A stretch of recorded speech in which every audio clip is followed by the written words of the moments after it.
¿Qué tal amigos? Espero se encuentren bien. Gracias a Dios por aquí andamos nuevamente con un video tutorial más en el cual empezaremos a trabajar en el componente que habíamos mencionado en el video anterior. Este componente tiene como nombre JRadioButton, pertenece a la biblioteca de Swim y se utiliza para crear botones de radio. Estos botones de radio permiten a los usuarios seleccionar una opción exclusiva de un grupo de opciones. Siguiendo las premisas del demo que estábamos mostrando en el video anterior, únicamente tendremos un solo radio button, pero con este componente podemos trabajar sin problema, ya que lo más importante es comprender cómo podemos agregar una acción a este componente. Al igual que como lo hicimos con los otros componentes, nos dirigimos a la clase tabla dinámica y en esta clase estaremos creando un componente más de tipo JRadioButton.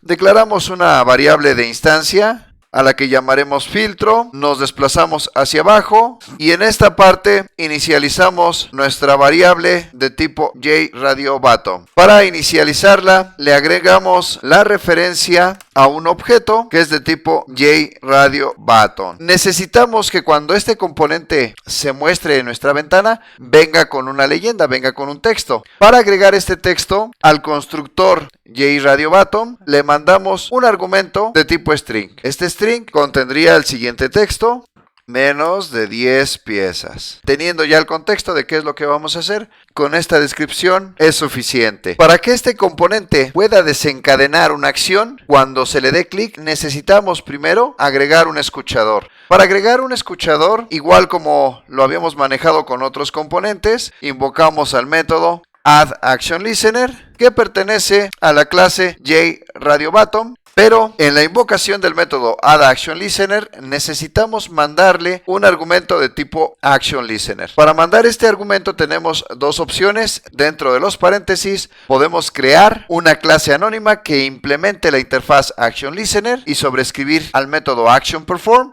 O lo podemos hacer en otra clase. Para que ya no siga creciendo esta clase, valdría la pena crear una clase más que implemente la interfaz ActionListener. Optaremos por la segunda opción. Creamos un objeto de la clase filtroProducto. Esta clase por el momento no la tenemos. Enseguida la estaremos creando. ¿Y qué le vamos a mandar al constructor filtroProducto?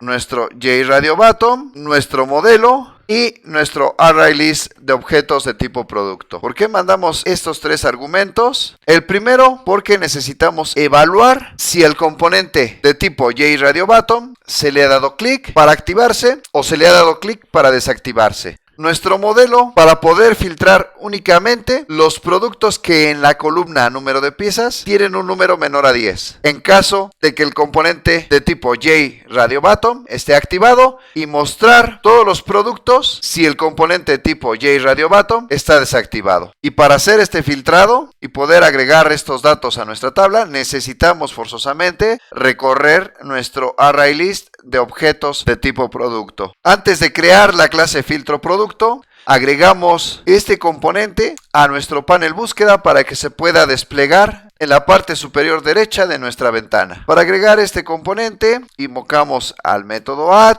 este método que pertenece a la clase JPanel. Pero el método add requiere un argumento. Este argumento tiene que ser el componente que vamos a agregar. Este componente tiene como nombre JRadioButton filtro. Después de haber hecho esto, creamos la clase filtroProducto. Esta clase la estaremos creando dentro del paquete consultas. Ya tenemos la clase, pero como previamente habíamos comentado, este método addActionListener necesita un argumento de tipo ActionListener. Si dejamos nuestro código hasta este punto, no va a funcionar porque, aparte de que necesitamos crear un constructor con 3 parámetros, requerimos que la clase filtroProducto implemente la interfaz ActionListener. Importamos el paquete que contiene esta interfaz y al implementar esta interfaz necesitamos también implementar los métodos que esta interfaz contiene, que como lo hemos venido mencionando, esta interfaz solo contiene al método ActionPerform. Este es el método que estaremos sobreescribiendo.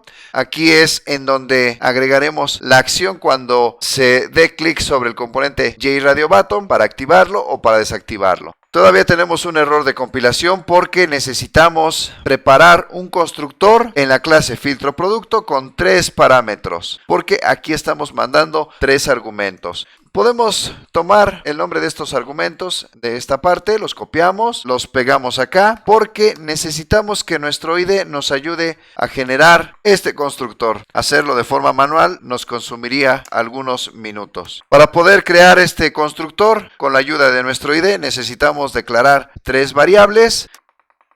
La primera es de tipo JRadioBottom, la segunda es de tipo default table module y la tercera de tipo ArrayList, que contenga como genérico un producto. Encapsulamos estas tres variables mediante el uso del modificador de acceso private. La seleccionamos. Damos clic derecho sobre el código seleccionado, elegimos la opción Insert Code, Constructor, Select All Fields y Generate.